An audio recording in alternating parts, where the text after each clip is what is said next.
My mom secretly dated my bully's dad for 7 years. Now it's payback time. If you enjoy these crazy stories, don't forget to hit that like button and subscribe for more. And hey, if you didn't like it, go ahead and hit dislike. I won't hold it against you. Let's get into it. Before I begin, let me preface this with a necessary disclaimer. All names have been altered to protect the individuals involved. My father's untimely passing when I was 12 cast a long, somber shadow over our lives, leaving my mother to navigate the complexities of single parenthood. Our financial situation was a precarious balancing act, a constant tightrope walk between barely making ends meet and the illusion of stability. We were too affluent to qualify for any form of assistance, yet perpetually teetering on the precipice of financial instability.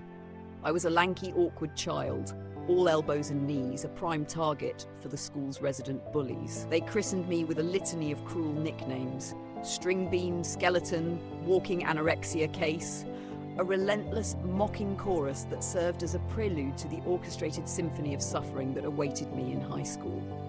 Then came Damien. Damien, with his calculated cruelty and predatory gaze, decided that my existence was an open invitation for daily torment. It wasn't merely the casual shove in the hallway or the whispered insults. It was a meticulously crafted campaign of psychological warfare, a systematic dismantling of my self-esteem. I vividly recall the hours I spent meticulously crafting a D-Day diorama for my history class. The tiny soldiers, each hand-painted with painstaking detail, the meticulously sculpted terrain. It was a labor of love, a testament to my dedication. I arrived at school early, brimming with pride, only to witness Damien accidentally spill his sugary soda across my masterpiece, turning it into a sticky, ruined mess. My mother's response when I recounted the incident was a dismissive shrug and a lecture about the importance of protecting my work. The school cafeteria, once a place of relative normalcy, transformed into a battleground. Damien and his entourage, their laughter sharp as shards of glass, would dissect my every move, every gesture, every word. My clothes, my lunch, my very presence, all fodder for their amusement, a constant source of ridicule. If I dared to bring a sandwich from home, they would comment on the recycled containers, their voices dripping with sarcasm. If I opted for the school's notoriously unappetizing mystery meat, they would make exaggerated gagging noises, their faces contorted in mock disgust. My appetite dwindled, replaced by a constant gnawing knot of anxiety. The computer lab, however, was Damien's favorite hunting ground, his preferred stage for his cruel theatrics. He would patiently wait until I was deeply engrossed in an assignment, my fingers flying across the keyboard. Then, with a theatrical flourish, he would yank the power cord from the wall. Hours of meticulous work reduced to digital dust, a testament to his power. After the third incident, I finally mustered the courage to report him to the school authorities. The school's solution? A forced mediation session, where Damien offered a saccharine apology, his eyes glinting with malice, followed by a brutal reminder in the parking lot that snitches get stitches. I returned home that day with a throbbing ribcage, a painful reminder of Damien's reminder. I fabricated a story about falling down the stairs, a lie I had become adept at weaving. One day, pushed beyond my breaking point, I snapped. Damien was rifling through my backpack, his fingers searching for something to exploit, and I shoved him away. He stumbled backward, colliding with a desk, and emerged with a bloody nose. I was suspended from school for 2 weeks. My mother, her voice laced with disappointment and exasperation, delivered a lecture about the futility of violence, then forced me to apologize to Damien and his father, Dr. Albright, a man whose expensive suit and condescending smile left a bitter, lingering taste in my mouth. That was my introduction to Dr. Albright, the man who would later become the architect of my emotional devastation. Every time I attempted to confide in my mother, to share the depths of my torment, she would shut me down, her voice laced with weary resignation. "We can't afford to make enemies," she would say, her eyes averted. "Just keep your head down and focus on your studies." She made me promise not to report anything to the school, claiming she was too overwhelmed with work to deal with parent-teacher conferences. Every time I tried to broach the subject, she would guilt-trip me about adding to her stress or insist that we couldn't afford any trouble. So I retreated into a suffocating silence, my voice swallowed by the weight of her indifference. She worked as a receptionist at the local medical clinic, and I believed that we were barely scraping by, living hand to mouth. My father's life insurance had been largely consumed by the mortgage, and the remaining funds were locked in a college savings account that I couldn't access. My mother was a master of the "we're broke" narrative, a constant reminder of our supposed financial constraints. I wore hand-me-down clothes until they were threadbare, skipped school field trips, and never dared to ask for anything beyond the bare necessities. I didn't want to be a burden, a source of additional stress in her already burdened life. I clung to my studies, viewing them as my only escape, my only chance to break free from the suffocating atmosphere of our home and the relentless torment of my school life. But it's incredibly difficult to focus on calculus when you're constantly looking over your shoulder, bracing for the next humiliation. It's impossible to appreciate the beauty of Shakespearean prose when you're consumed by the fear of what awaits you in the hallway. My grades were mediocre, just enough to keep me on track, to maintain the illusion of normalcy. Each school day was a gauntlet, a relentless assault on my self-esteem, a constant reminder of my vulnerability. I became a master of avoidance, mapping out routes with minimal human contact, my stomach a permanent knot of anxiety. Junior year, Damien escalated his tactics, transforming from a mere bully into a virtuoso of psychological torment. He discovered new, insidious ways to inflict pain without leaving a physical mark, without leaving any tangible evidence of his cruelty. The worst incident occurred when someone leaked my private messages to a girl I liked from my math class. After weeks of hesitant glances and stolen smiles, I had finally worked up the courage to message her, a clumsy, awkward attempt at flirting. The next day, screenshots of our conversation were plastered all over the school's social media platforms. My innocent attempts at romance were transformed into a public spectacle, a source of endless amusement for my classmates. "You have really nice eyes" became a school-wide meme, repeated in mocking tones whenever I walked by. I couldn't prove that Damien was responsible, but the screenshots originated from his best friend's account. And Damien was the first to share them, his eyes glinting with malicious glee. My grades plummeted in group projects. I would diligently complete my assigned tasks, but my contributions would mysteriously disappear or become corrupted before the final submission. I was ostracized, a pariah, a toxic presence that no one wanted to be associated with. One classmate, Nathan, offered a glimmer of kindness, a brief respite from the relentless onslaught of cruelty. He wasn't a close friend, but he was a decent human being, a rare beacon of light in the darkness. In gym class, Damien's cruelty took on a more physical dimension. During a floor hockey game, he deliberately high-sticked me in the face, splitting my lip. The coach, with a dismissive wave of his hand, handed me a towel and told me to sit out. There was no penalty for Damien, no reprimand, no consequence for his actions. It was as if he were untouchable, protected by an invisible shield of wealth and influence. Nathan walked me home that day, offering a silent, comforting presence. My mother's response to my swollen lip was a cursory glance and a bottle of antiseptic. My physics teacher, Mr. Davies, was the only adult who saw through Damien's carefully constructed facade. He caught Damien sabotaging my lab experiment and quietly provided me with a separate workstation. "Some people will only feel tall when they're standing on someone else," he said, his voice filled with quiet understanding. "Don't let them use you as their stepping stool."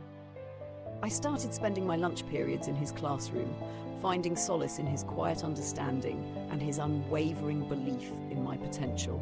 Senior year brought the promise of college applications and a glimmer of hope for a future free from Damien's torment. I applied to schools far away, desperate to escape the suffocating atmosphere of my hometown. I was accepted to a state university 3 states over, a partial scholarship serving as my ticket to freedom. Graduation day, I skipped the ceremony, taking only the required photographs for my mother. I spent the summer working at a warehouse, saving every penny for my new life. The day I left was the first time I felt like I could truly breathe, the first time I felt a glimmer of hope for a future free from the suffocating weight of my past. College was a revelation, a complete and utter transformation from the hellish landscape of high school. For the first time, I was surrounded by people who were genuinely interested in learning, in exploring new ideas, in building meaningful connections. People were focused on their own lives, their own ambitions, not on tearing others down to elevate themselves. I was wary at first, constantly expecting a trap, bracing for the inevitable return of the torment I had endured for so long. But slowly, tentatively, I began to trust, to believe that I could actually be happy. My roommate Liam became my first real friend, a confidant, a brother in arms. He was a boisterous, outgoing guy, the antithesis of my introverted nature, but he possessed a genuine warmth and a fierce loyalty that I had never encountered before. I got a job at the campus tech repair shop, a small unassuming space filled with the comforting hum of computers and the camaraderie of fellow tech enthusiasts. I found a community in my classes, engaging in lively debates and collaborative projects that challenged and stimulated my mind. I even started going to the gym, slowly building strength and confidence, transforming my lanky frame into something I could finally be proud of. I was healing, slowly but surely, shedding the layers of fear and self-doubt that had clung to me for so long. I visited home for holidays, but those visits grew shorter and less frequent with each passing year. The mere sight of my old high school sent shivers down my spine, a visceral reminder of the pain I had endured within its walls. I made excuses to avoid going home, telling my mother I had work or study groups, fabricating reasons to stay away from the toxic environment that had defined my adolescence. She would occasionally attempt to lay a guilt trip on me, her voice laced with disappointment, but I would remember her indifference, her complicity in my suffering, and the guilt would evaporate, replaced by a steely resolve to protect my newfound peace.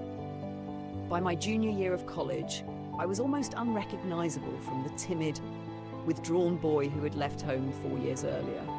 I had friends, good grades, a fulfilling job, a life that was finally truly my own. Then came the phone call that shattered my carefully constructed world.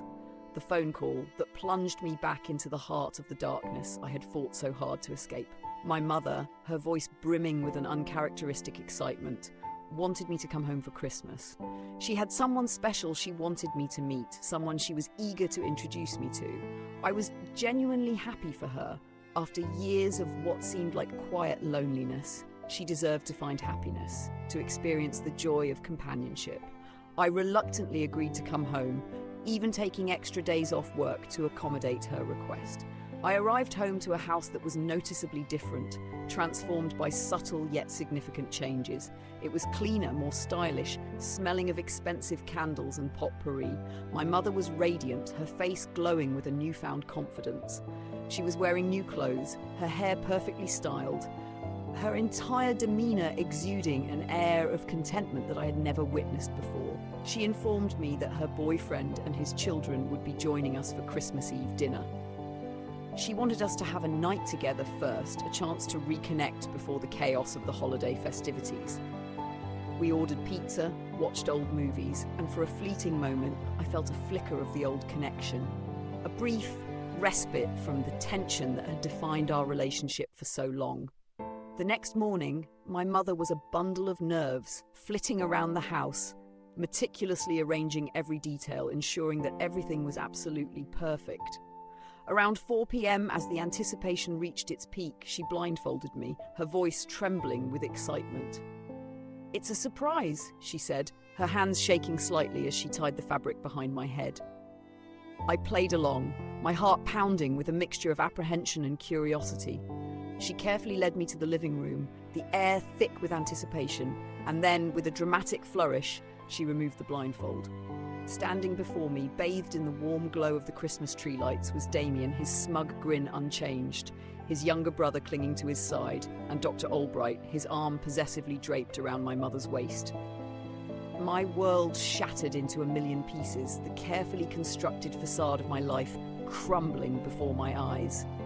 "Surprise," Damien said, his voice dripping with sarcasm, his eyes glinting with malicious amusement. "Guess we're family now." I instinctively recoiled, bolting to my room, the horrifying scene replaying in my mind, each detail seared into my memory. My mother followed me, her voice laced anger and frustration. "You're ruining Christmas," she hissed, her face contorted with a mixture of fury and disappointment. "Richard is important to me, and you need to accept that." "Richard? Damien's dad?" I asked, my voice trembling with disbelief, the words barely a whisper. "It was high school drama," she said dismissively, waving her hand as if swatting away a pesky fly. "We're adults now, and it's time for you to move on."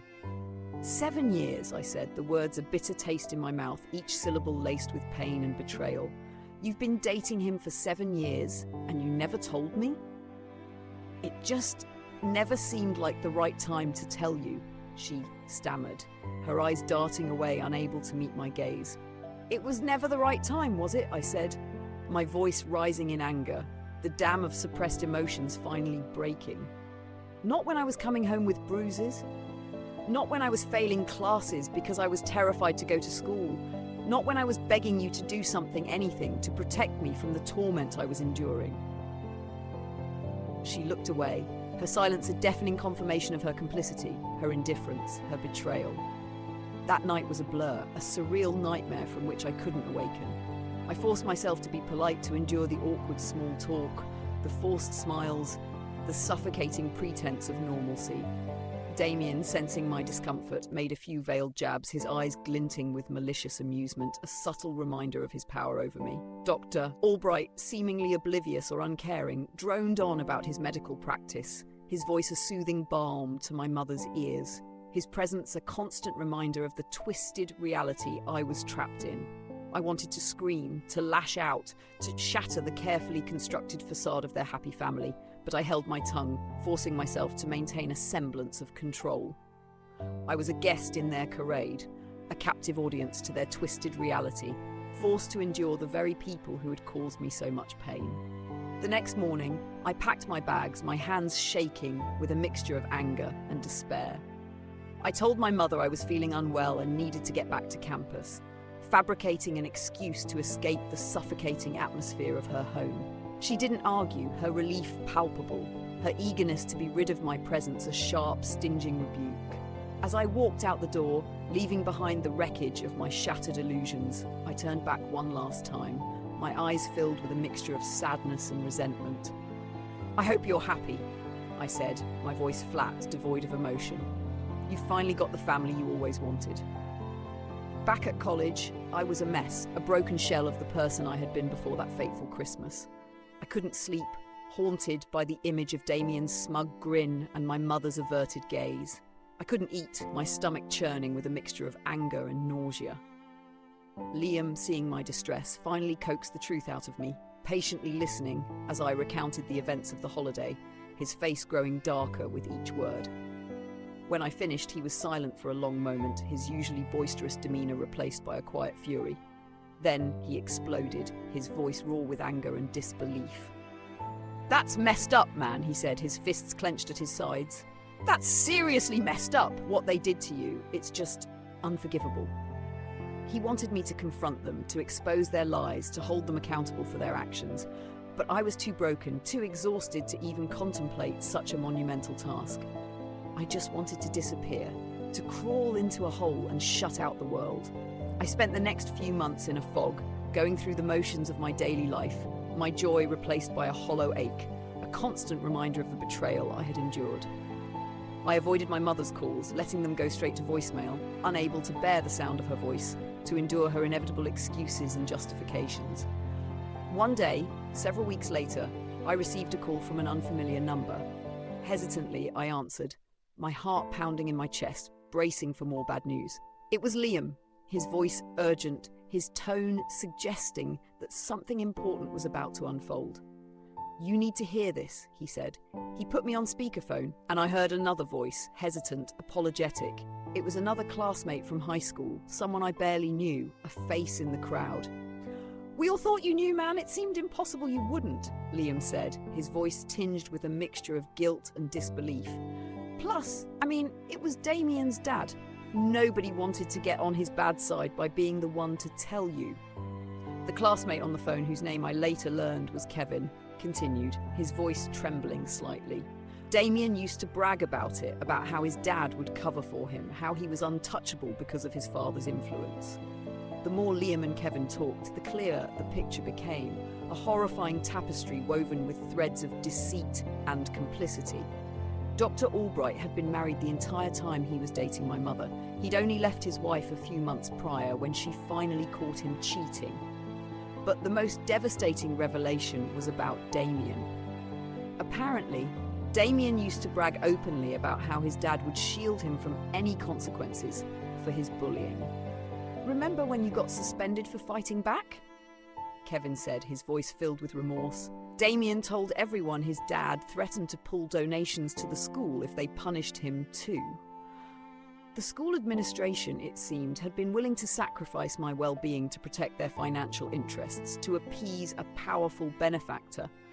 Liam apologised profusely, saying he would offer me a place to stay if he could, but he still lived with his parents.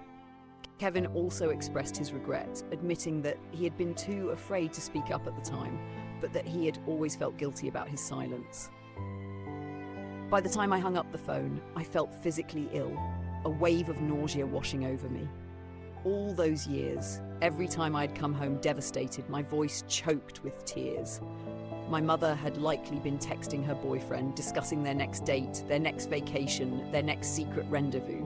I spent another day in the cheap motel room I had checked into after leaving my mother's house, barely eating, unable to sleep, trying to process the magnitude of the betrayal.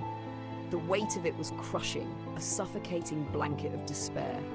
Then, as if by some cruel twist of fate, I received a text message from another classmate, Chloe. Liam must have told her about my situation.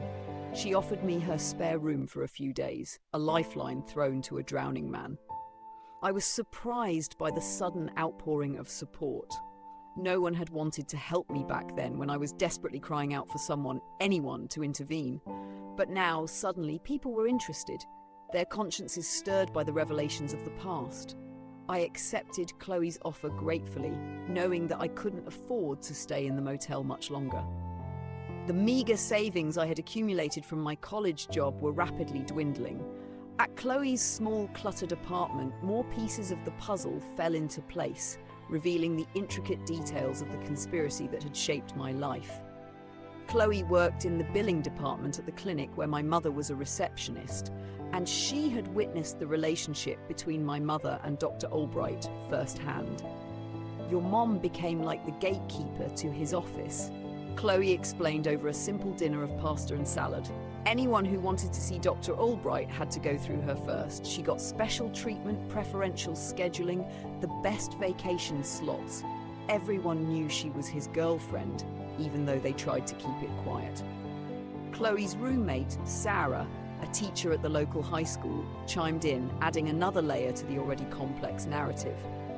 Dr. Albright donates a ton of money to all the schools in the district.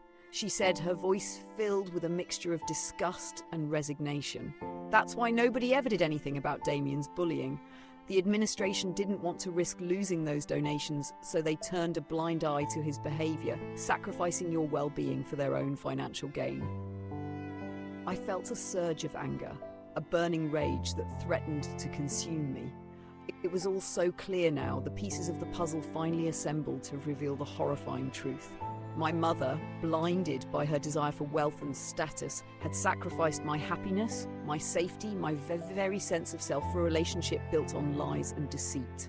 Dr. Albright, using his power and influence, had shielded his son from the consequences of his actions, perpetuating the cycle of torment that had defined my adolescence. And the school, driven by greed, had become a willing accomplice, valuing financial gain over the well-being of its students. I knew then that I couldn't let this go. I couldn't simply slink away and pretend that none of this had happened. I had to fight back, to hold them accountable for their actions, to expose the truth and reclaim my life. I called my boss at the tech repair shop and explained the situation, omitting the most personal details, but conveying the urgency of my need to work remotely. "Family emergency," I said, my voice strained. "Need to work remotely for a few weeks." She was surprisingly understanding and agreed to let me work from home, granting me the time I needed to plan my next move. Once that was sorted, a plan began to form in my mind, a plan that would require meticulous preparation and unwavering resolve. My first step was to gather evidence, to build an irrefutable case against my mother and Dr. Albright. I remembered that my mother wasn't particularly tech-savvy, a weakness I could exploit to my advantage. She had been using the same email account I had set up for her a decade ago, a simple, generic address that she had never bothered to change. I tried to log in from my laptop, my fingers trembling slightly as I typed in the address and the password. The password was still the same, a simple combination of her initials and her birth date, a testament to her lack of technological sophistication. I spent the next hour meticulously digging through her inbox, searching for any shred of evidence that would support my claims. And then I found it. Buried beneath years of mundane emails and forwarded jokes was a treasure trove of incriminating evidence. 7 years of emails between my mother and Dr. Albright, a digital record of their affair and their discussions about Damien's behaviour. "Damien was particularly hard on your son today," one email read, the words jumping off the screen, each syllable a painful reminder of my suffering. "Maybe you should talk to him about toning it down before someone notices." My mother's response, a chilling testament to her complicity, sent a shiver down my spine. "I've told him to toughen up," she wrote, her words filled with a cold indifference. "Besides, it would look suspicious if I suddenly started complaining about Damien. We need to be careful." There were financial records too, electronic transfers from Dr. Albright to my mother's account, documenting the flow of money that had funded their secret life while I wore second-hand clothes and skipped school trips because we couldn't afford it. Receipts for lavish vacations they had taken together while I was stuck at summer camps for underprivileged youth. A stark contrast to the life of supposed financial hardship she had portrayed to me. It turned out that those summer camps weren't about helping the underprivileged. They were about getting me out of the way, removing me from the picture so they could pursue their affair without the inconvenience of my presence. The most damning email, the one that solidified my resolve to take action, was from my junior year, after Damien had deleted a crucial project from my computer, an act of sabotage that had sent me spiraling into despair. I had come home in tears that day, my voice choked with sobs, begging my mother to intervene, to do something, anything, to stop the relentless torment. My mother's response, as revealed in the email, was a calculated act of betrayal. She had written to Dr. Albright not to express concern for my well-being, but to protect their secret. "My son was very upset today about the computer incident," she wrote, her words carefully chosen to minimize her own culpability. "I convinced him it was his fault for not backing up his work, playing on his self-doubt to deflect any blame from Damien. He wanted me to talk to the school, but I told him we can't afford to make waves, reinforcing the lie that we were financially vulnerable. But please," she continued, her tone shifting to a more pleading note, "can you talk to Damien and tell him to stop? I don't want him to go too far and jeopardize our relationship." I downloaded everything, meticulously organizing the hundreds of emails, the financial records, the digital evidence that would serve as the foundation of my fight for justice. Then, fueled by a potent mixture of anger and determination, I went nuclear, preparing to unleash the full force of my carefully orchestrated plan. I compiled the evidence into 3 separate files, each destined for a different recipient, each designed to inflict maximum damage. The first file, containing the most sensitive and personal details, went to my lawyer, a sharp, tenacious attorney who specialized in family law cases and emotional distress. Chloe had helped me find him, vouching for his reputation and expertise. He reviewed the evidence and immediately agreed to take my case on a contingency basis, recognizing the strength of my claims and the potential for a significant settlement. The second file, containing evidence of the extended affair and Damien's bullying, was sent to Dr. Albright's ex-wife. Chloe had managed to obtain her email address, revealing that she was eager for any information that would substantiate her claims that the affair had been ongoing for much longer than Dr. Albright had admitted. He had claimed it started a year ago, but my evidence would prove that it had been a 7-year betrayal, a crucial detail that would significantly impact the divorce settlement. The third file, detailing the violation of workplace policies and the cover-up of Damien's bullying, was sent to the hospital board, along with an anonymous letter outlining the ethical implications of Dr. Albright's actions and the potential damage to the hospital's reputation. Workplace relationships, particularly between supervisors and subordinates, were supposed to be disclosed, and Dr. Albright's position while dating a receptionist clearly violated these policies. When my mother received the lawsuit papers, she called me immediately, her voice shaking with a mixture of anger and fear. "What do you think you're doing?" she hissed, her voice trembling. "After everything I've done for you?" "Done for me? That's the whole point," I said, my voice cold and unwavering. "Like watching me get tormented for 4 years and doing nothing, or lying about being poor while your boyfriend gave you money, or lying for 7 years about dating my bully's father. You had no right to access my emails," she said, her voice rising in indignation, attempting to shift the blame. "And you had no right to watch me suffer while covering it up," I retorted, my voice filled with a righteous anger. "Everyone's going to know what you two did, the lies you told, the pain you caused." I hung up the phone, severing the last tenuous thread of our relationship. Within days, the dominoes began to fall, each event triggering a chain reaction that would ultimately dismantle the lives my mother and Dr. Albright had so carefully constructed. The hospital board, spurred by the evidence and the potential for a public relations disaster, opened a formal ethics investigation, placing both my mother and Dr. Albright on administrative leave pending the outcome. The ethics investigation at the hospital quickly became a public spectacle, a captivating drama that unfolded in the local news. The media painted a vivid picture of Dr. Albright, the esteemed physician, and my mother, the unassuming receptionist, embroiled in a 7-year affair that had been shielded by a web of lies and manipulation. The hospital, desperate to salvage its reputation, released a statement condemning the alleged misconduct and pledging to cooperate fully with the investigation. Dr. Albright's ex-wife, armed with the irrefutable evidence I had provided, amended her divorce settlement, demanding a significantly larger share of his assets.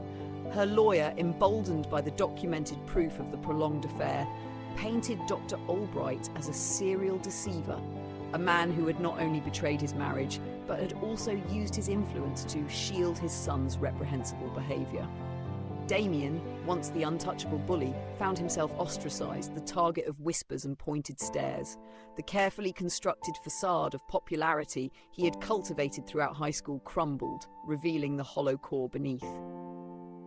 The school, facing mounting pressure from parents and the community, initiated a comprehensive review of its bullying policies, finally acknowledging the years of inaction and the systemic failures that had allowed Damien's torment to continue unchecked. My mother's world imploded, her carefully maintained reputation shattered beyond repair. The whispers followed her everywhere, transforming the friendly smiles she had once received into icy glares of judgment. The sense of superiority she had cultivated, the belief that she was untouchable because of her connection to Dr. Albright, evaporated, leaving her exposed, vulnerable, and alone. The lawsuit I filed, detailing the emotional distress I had suffered and the years of complicity on the part of my mother and Dr. Albright, became a focal point of the local news. The narrative of the neglected son, betrayed by the very person who should have protected him, resonated deeply with the public, sparking outrage and calls for accountability. I wasn't just seeking financial restitution, I was seeking validation, a public acknowledgement of the injustice I had endured.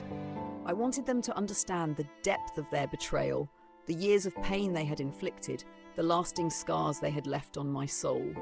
The hospital's investigation concluded with the termination of both my mother and Dr. Albright, their professional lives, once pillars of the community, reduced to ruins. The financial security they had built on deceit crumbled, the lavish vacations, the expensive gifts, the illusion of a perfect life, all gone, replaced by the harsh reality of their actions. The legal battle was long and arduous, a grueling process that tested my resolve and forced me to relive the most painful moments of my life. Dr. Albright's lawyers, employing every tactic at their disposal, attempted to discredit my claims, painting me as a vengeful son seeking to destroy his mother and extort money from Dr. Albright. My lawyer, however, presented the evidence with surgical precision, dissecting their lies, exposing their complicity, and revealing the true extent of their betrayal. During the trial, I took the stand, my voice trembling slightly but filled with a quiet strength. I spoke of the years of torment, the constant fear, the feeling of being utterly alone in a world that seemed determined to crush me. I recounted the specific incidents, the humiliations, the moments when I had begged my mother for help, only to be dismissed, ignored, or even blamed. I spoke of the betrayal, the devastating realization that the very person who should have been my protector had been my tormentor's ally, a willing participant in the conspiracy against my well-being. The courtroom was silent, the air thick with emotion. Even the most hardened journalists seemed moved by my testimony, their faces etched with empathy and understanding. My mother, sitting across from me at the defendant's table, avoided my gaze, her face pale and drawn. Dr. Albright, his face etched with a mixture of anger and regret, shifted uncomfortably in his seat, his eyes darting around the room, unable to meet my gaze.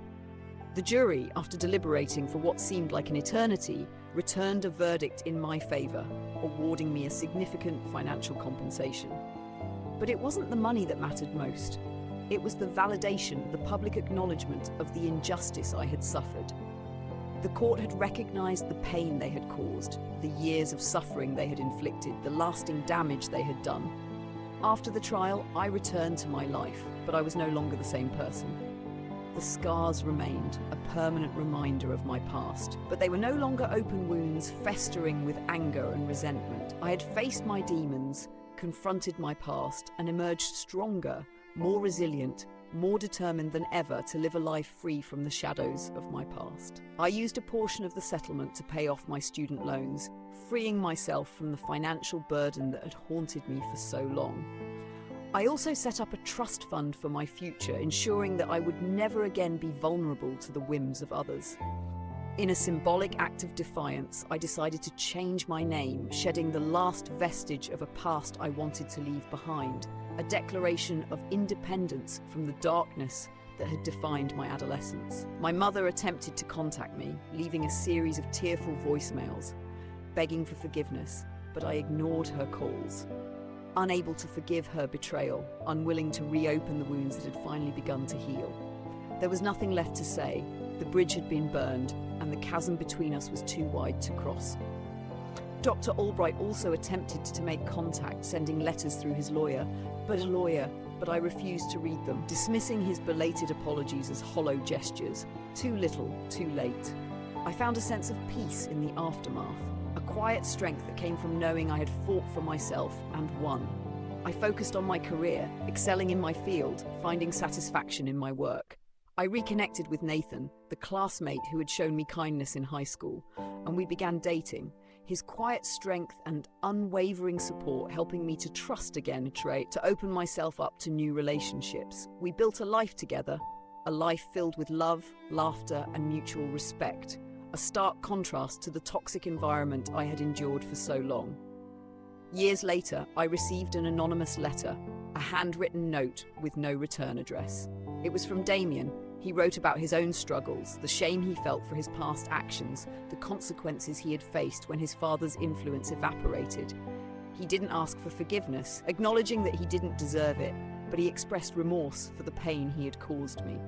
It was a small gesture, but it brought a sense of closure, a confirmation that even the most hardened hearts can sometimes find a glimmer of remorse.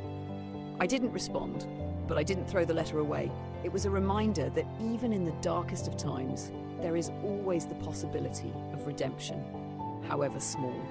If you thought that was crazy, hit that like button and subscribe for more wild stories. And if you didn't quite enjoy it, feel free to hit the dislike.